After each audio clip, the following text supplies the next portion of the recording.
He can tell you about their first dance, but he can't remember my name. I'm his daughter. Half of all black families are impacted by Alzheimer's, but we don't know why.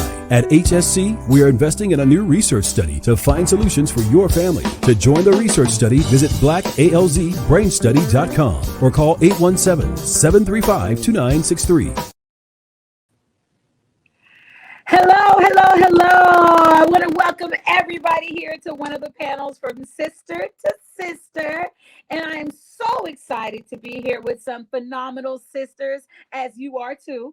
And we're all talking about Black Alzheimer's. You know, unfortunately, we're calling it Black Alzheimer's because it affects our community.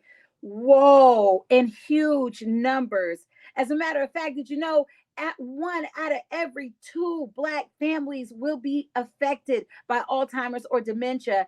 And then not only that, this year alone, 2.2 million African Americans will be diagnosed and directly affected with Alzheimer's and related dementia diagnoses. And wow, that's huge. That's big. And as you saw in the video, we don't know why. We don't, but we are doing our best to find out. But a new journey awaits a lot of our families as soon as you get the diagnosis of Alzheimer's or dementia. And that can be very, very scary. So that's why we brought together this phenomenal group of sisters to help us understand and guide us through this new journey. So first, let me welcome one of my real sisters. Yes, she is an award-winning filmmaker. She is a best-selling author. She has her own magazine. Yes, Cheryl P Williamson. She's a philanthropist. She is just a transformational coach. She's my life coach. She's my motivation. She's my angel. She's my friend. My sister Cheryl.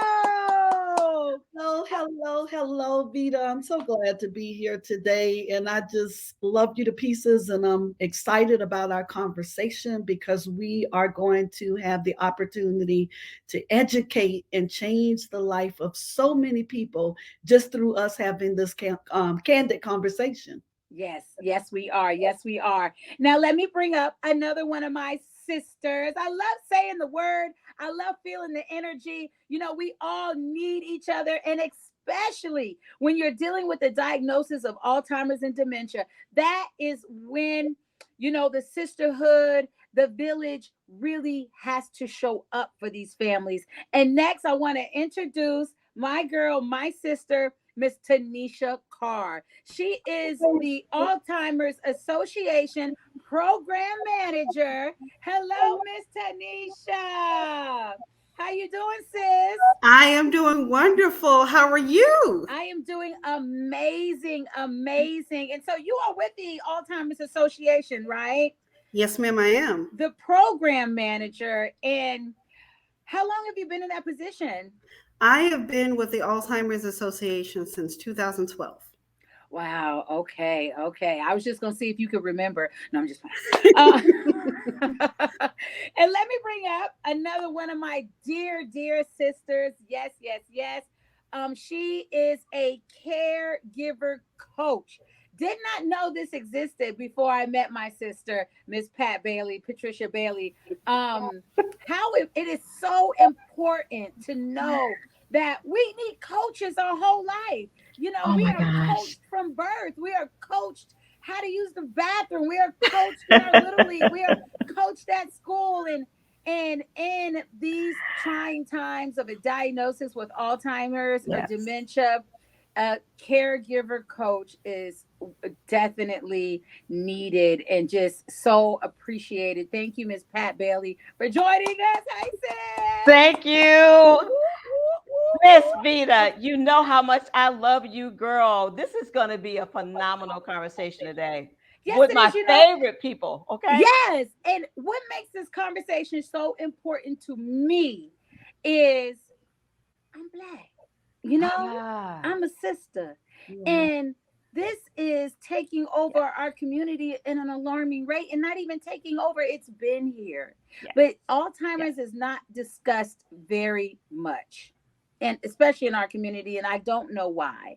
And it brings joy to my heart to know that people like you, Pat, and Tanisha and Cheryl care so much about the community and getting us educated, and ready, putting our armor on, getting ready to go. Yes, that's tackling right. what we have to tackle. So my first question is going to be for Miss Tanisha, but ladies, feel free to chime in anytime you like. And I want to ask you, Tanisha, can you explain what is Alzheimer's and how is it different from dementia? Thank you, Vita. First of all, thank you for that question. It's a very common question and also a very common misconception. When you think of the term dementia, let me say one of the biggest myths in our community specifically is this is the normal part of aging. I'm here to tell you that's absolutely not true. Any form of dementia is not a normal part of aging. So when you think of dementia itself, it's really an umbrella term for a classification of symptoms. So you have memory loss, you have cognitive decline. And under that umbrella, the classification of dementia are diseases that cause those symptoms.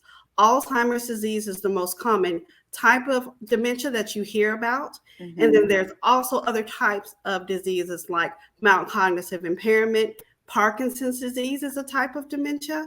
Vascular disease is a type of dementia. And there are several other types of neurological diseases like Alzheimer's and the other types I've mentioned that cause these symptoms. So when you think about dementia itself, that is the umbrella term, the classification, and Alzheimer's disease is a type of dementia. Right. Okay. Thank you. Miss Pat, we've spoken before Yes. with the Black Alzheimer's Association, and I don't know if I shared with you that my grandmother was diagnosed with dementia. Oh, wow. And she never, she never had Alzheimer's. It stayed in a dementia state. Okay. But it was just I felt so bad for my mother and my uncle because I just saw the way that they interacted at certain times. And it was a little scary to see how your mother can forget who you are or can, not be in the moment with you. And Miss Pat, your mother suffered from Alzheimer's and eventually took her life. And that's how you became the professional caregiver. Can you explain to us, like, what happened when you get the diagnosis? What is it like? When does it get real? What is going on? Well, it actually gets real when that diagnosis is realized. One of the things I can say is that as we celebrate National Alzheimer's Awareness Month, I give much love out to anyone who's getting a diagnosis today, tomorrow, otherwise, because a diagnosis of Alzheimer's for an individual is a diagnosis of caregiving for an entire family. Right. And the family is more than just those of us who may be on the lane of siblings or grandchildren, is actually a community. It impacts us all. And so here are the optics. The optics is that my mom was not happy about the diagnosis for obvious reasons. She felt something was wrong and something was coming. We are with her and we are surrounding her in the doctor's office. The diagnosis is then actually audible in front of her with us there. Very, very difficult because our goal at that moment in time was to try and wrap our arms around our mom to let her know you are not alone. We have you in this process. You are our mommy. So there is no need for us to transition to the way in which they handled the process. It was very uncomfortable because she kept audibly, they trying to say something is wrong with my brain. And in that instance, one of the things that my role as caregiver and my siblings, we were very united in this front, was mommy, there is nothing wrong with you in our hearts. You're mommy.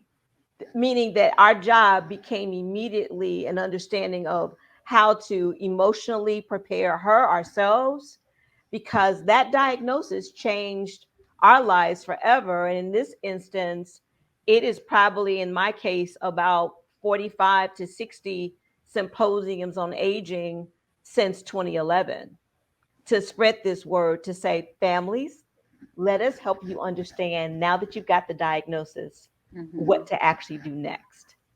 How do you wrap your arms around your parent and your loved one to let them know that you got them? Right, right. That is so much needed, because the diagnosis wasn't just for your mother, it was your whole family was diagnosed. Yes, absolutely. And that $3,300 a month for 2.5 years for her care was the other part of the reality check. And that in this discussion today, we want to begin to help families begin to understand there are a lot of areas and checklist items that we're going to share with you today to prepare you so you don't have to experience what we did. There's information that's available to you to kind of reinforce your families a lot more effectively than what happened for us when it happened with us and our mom back in the latter 90s. And many might not know that women are affected by Alzheimer's and dementia more than men. Right. So, Right. And that's something I'm finding out as well. So, Cheryl, can you speak to what are some of the ways that we can advocate for women with Alzheimer's or dementia? I think that the main thing we need to do is become educated and get as much information as we can from reliable resources. And then when we get that information, we need to share it in our communities. We need to continue to have open, candid conversations about what's really happening in the homes and get to a place where we're not denying it. And I think once we can get past the denial of mama isn't remembering like she used to, or auntie isn't remembering like she used to, then we can begin to advocate for one another to say, hey, let's get them to the treatment center. Let's get the help that we need. And with the brain study, this is the perfect way for us to advocate for one another. In fact, I will tell you, I feel blessed to be a part of the study. Oh, you a part? You a part of the? Sure, I didn't know. I told Pat I got a couple years before I can get in there, but when I hit the 50, I'm ready to go. I am ready to go. But y'all won't know when I hit it yet because I'll be denying it for the next 2 years, okay? It'll probably be like 53, 54 by the time I get there, because I'm still pretending like I'm 48. Miss Tanisha, this question is for you, but Pat, Cheryl, chime in if you like. What is the biggest misconception about an Alzheimer's diagnosis?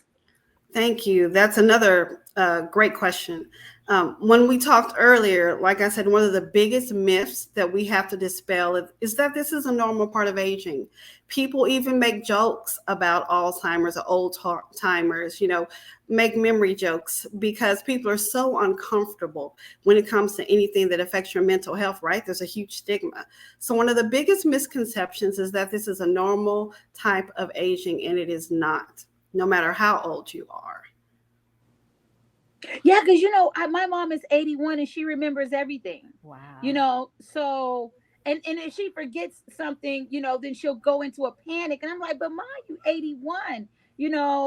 I think it's normal not to know where the remote control is, right? Absolutely. Or I'm still finding my remote control at my age. So calm down. But yeah, we kind of feel once you get at that age, then it's supposed to happen. And another misconception is also that this is just a disease that affects anybody who is a senior, anybody 65 and older. What if I told you out of the 6 million Americans that are living with this disease, 20% of that population is what we consider younger onset. So these are individuals who are in their 20s, 30s, 40s, and 50s who are living with a younger onset Alzheimer's diagnosis. Wow. Ever since my son got into football, and then I did a little research and started, listening to about the CTE, and we're seeing more and more athletes, particularly football and soccer, getting hit in the head and concussions are developing early on stage dementia as well. So yeah, I noticed that through sports is something that has been brought to my attention. Well, let's talk about the Black Alzheimer's brain study. I want to talk about that because, just earlier I was joking about how I can't get in it yet, but there is an actual study of the Black Alzheimer's brain study that you are a part of, Miss Pat, that we're asking individuals, Black individuals, to come forward and let us start the process and try to see what it is and why we are affected every 1 out of 2 families. Why is that going on? So can you tell us a little bit about the Black ALZ brain study? I most assuredly will. And I love the way in which you framed the question, because I want everyone in the audience to think about it from this lens and the understanding. We don't know why. We don't know why in terms of, is it actually hypertension? Is it actually diabetes? Is it, Denisha's going to talk about it later. Is it discrimination? Is it that I didn't get a medical evaluation early enough? We don't know why. And because within the United States today, only 5% of African Americans overall are part of any research studies, period. We have a local university hospital system right here in Fort Worth, University of North Texas Health Science Center at Fort Worth. We call it HSC, conducting a study that's for us in our neighborhood because aging is local. So let me see if I can count off some of the major benefits that I loved about it when I was exposed to the program. It's no drugs. That's big for us. We'll talk later about why that's so big for us, right? It's experts. We needed to be involved with doctors that have been touching this discussion over the last 10 years locally in our neighborhoods, right? We're talking about actual medical exams that are valued at anywhere from $1,600 to $2,000. That's inclusive of what you would get in a neurologist's office of an MRI and a PET scan. How big is that? And I know our community wants to know, well, what else is there? Yes, there is some compensation associated with it. But the biggest compensation is to know that the brain is being studied. We can do this over the course of every 2-year intervals to keep track of if there's any issues developing so we can get an early diagnosis. Because the other thing that they would do, they are that entity. If they see something, they're going to say something.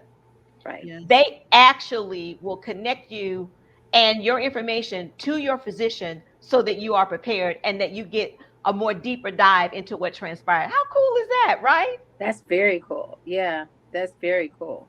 But I have a question. Why do you think we don't trust research?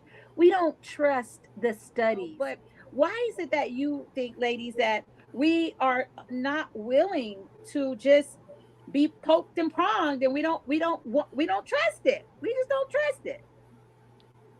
Well, first of all, that's a great question, Vita. And it's the most common issue when we think about, as Patricia stated, just less than 5% of people of color, African Americans, participating in medical research. It's because there's a huge mistrust. Like you mentioned, people will mention and refer back to the Tuskegee situation, the issue with Henrietta Lacks, just so many egregious things that have happened in the past that cannot happen now because there are so many protections. Mm-hmm. But also just maybe even issues with discrimination when accessing healthcare within the medical infrastructure as participants all of their lives, especially those in that older generation that comes with systematic racism within our healthcare system. Mm-hmm. So actually, in the 2021 Facts and Figures, the Alzheimer's Association releases this every year.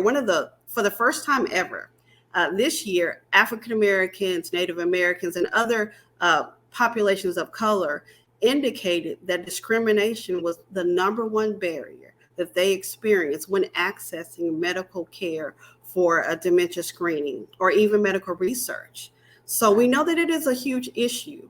And the Alzheimer's Association is always working with medical communities and wonderful sites like the Black Alzheimer's Study, just lots of partners in the medical community to really help with that type of issue so that everyone feels welcome. And you can find out this information for anyone who's interested at alz.org/facts to get the new facts and figures. But that's what we're seeing as one of the issues, specifically in communities of color. But you know what? I want to piggyback on top of that too, Tanisha. So we've got to tackle the subject of trust in our communities. We have a gap in terms of who to trust. And I want to take us down a lane of Dr. Solomon Carter Fuller, who was the pioneer in Alzheimer's research. This is in the 20s. The same platform that he started in the 20s, where you've got an African-American man working at Westboro and Boston University who travels on a sabbatical to Germany, works with Dr. Alois Alzheimer's, and crafted the mechanism to see Alzheimer's prevalent in the brain. And he knew how to do it. This is what's amazing. He knew how to do it because he was the man in the hospital system that was only relegated to do autopsies. So he knew how to do a brain slice. You know what I'm saying? Wow. He knew how to actually curate the slides for Dr. Alzheimer's to see it. And now we fast forward to now. I was actually attending an event yesterday, and someone said, well, if you do the study, what about my privacy? Well, what about the same privacy you have in your doctor's offices? There are HIPAA laws in place. There are corridors in line to collect your information. The same thing happens with the process associated with the Black Alzheimer's brain study. That information is coded in a way in which it will not be shared with any other entity but who you so design it to be forwarded to. Right. Who do you trust? You can trust the Black Alzheimer's brain study. And I have to agree with that as a participant in the study. When I first decided to be a part of it, I'll be candid, I was scared. And I'll say why. Because of all the things that we just talked about. What is it going to be like? Is it invasive? I didn't realize what was going to be required until I started reading. Once I read the information and I realized that my study could make a difference in somebody else's life, it was too late for my grandmother, but it's not too late for everybody else that I will be able to help. I will tell you that my information was 100% secure. I was treated with great respect.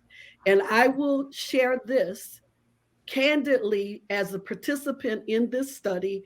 As Pat said, they are helping you find things that you normally would not find. So I will tell you that as a participant in this study, it saved my life because there was something that I found out in the study that I would not have found out otherwise. So I would highly recommend anybody who is eligible in our community to please become an active participant in the Alzheimer's study. It is imperative that we find the answers and the cure so that we can be a part of the change that we want to see, that we can go out and speak intelligently about the study and what can come from it and how we can have a positive impact on our community. Because I know that's why I did it. That's why I will continue to do it. And I'm grateful to be a part of this history-making study. Wow. Cheryl, thank you that, for being Cheryl. so transparent. Thank you so much. That's not easy. And just to hear you speak that, I hope somebody watching will listen to what you're saying, and not only listen, but feel your energy, because we are so afraid of the knowing. I don't know why, and I'm not even just going to say Black people, but I think there's a sense of just humans. They are afraid to know, afraid to know. But if you don't deal with your health will deal with you, you Yeah. know, and we are so Yeah. scared to get that diagnosis, so scared to get that answer. And a lot of times, you know, we will overdiagnose ourselves because we are so scared of what the diagnosis could be. You know, you'll put over here so many things that it could be, when in actuality it could be nothing near there. But like you said, the first step is just, you got to know. You can't run scared anymore. You got to know. You got to know. If you want to be with your family a little longer, if you want to make a difference in the community, you want your light to shine bright, you know, longer, then you just got to know. You do got to know. And speaking of what you got to know, Pat, can you speak to some of the things that caregivers of patients, you know, of family members of Alzheimer's and dementia can do to prepare for their new journey? Yes. So first off, I'm from the lane of a believer.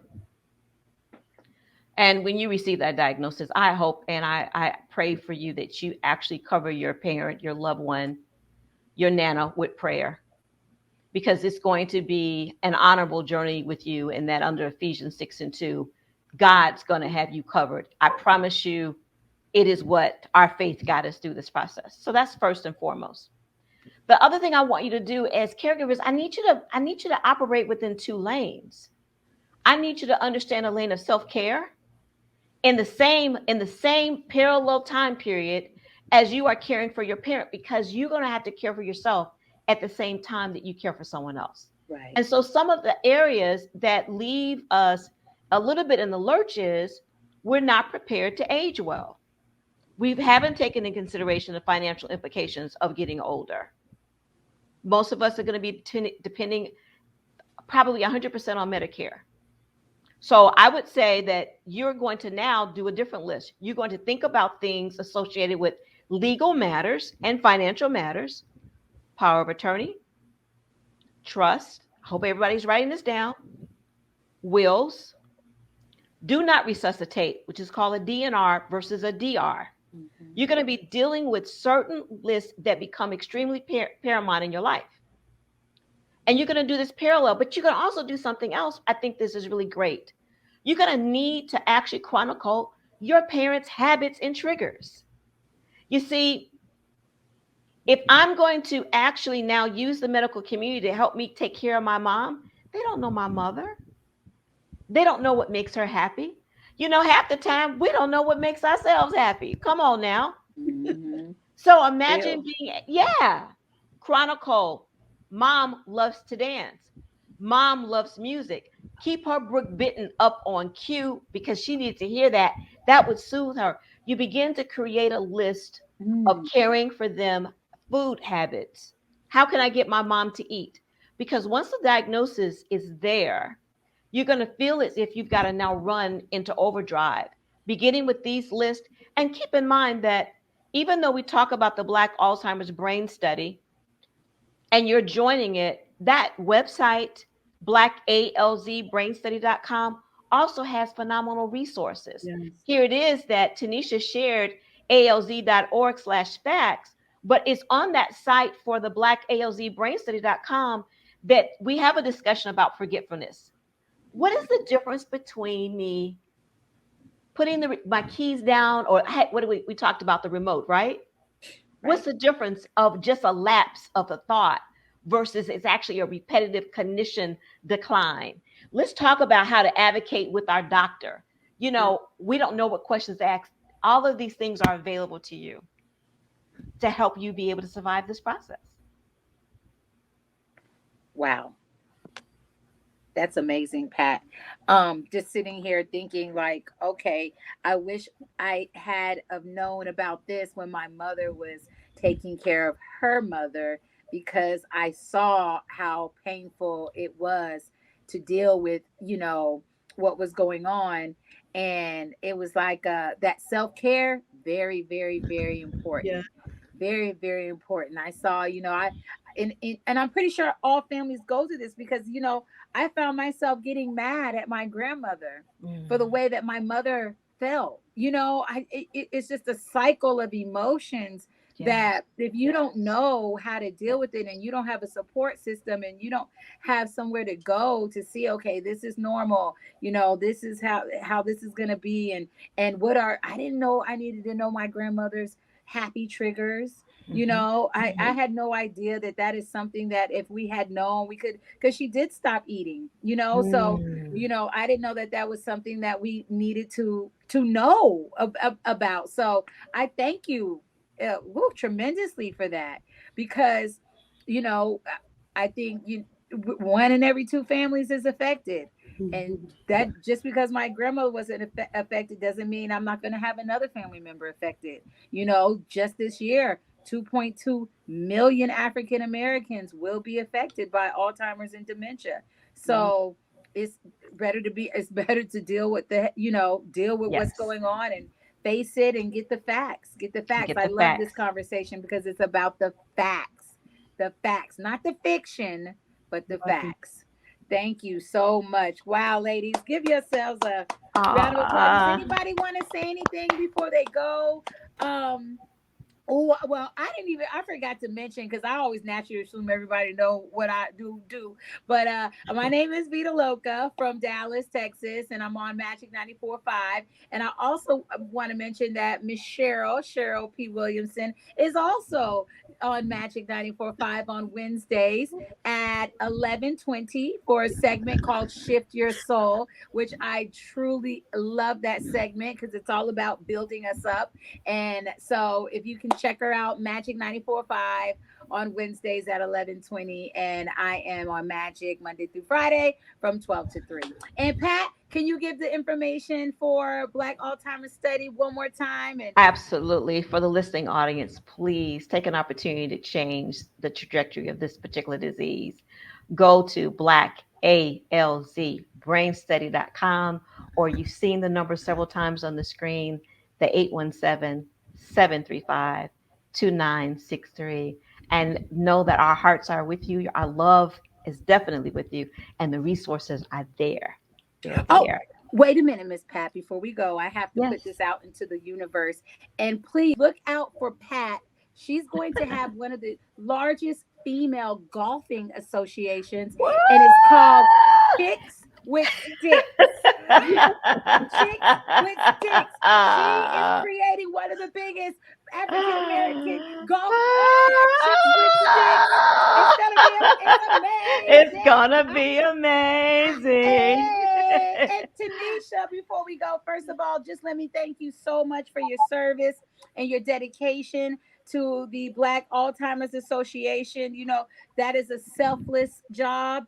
And thank you so much for allowing, God to use you. Thank you for walking in your purpose, and just thank you for caring about our community the way that you do. That does not go unnoticed. We see you. You are valued. Thank you. Thank you. Thank you. Thank you. Thank you. Thank you.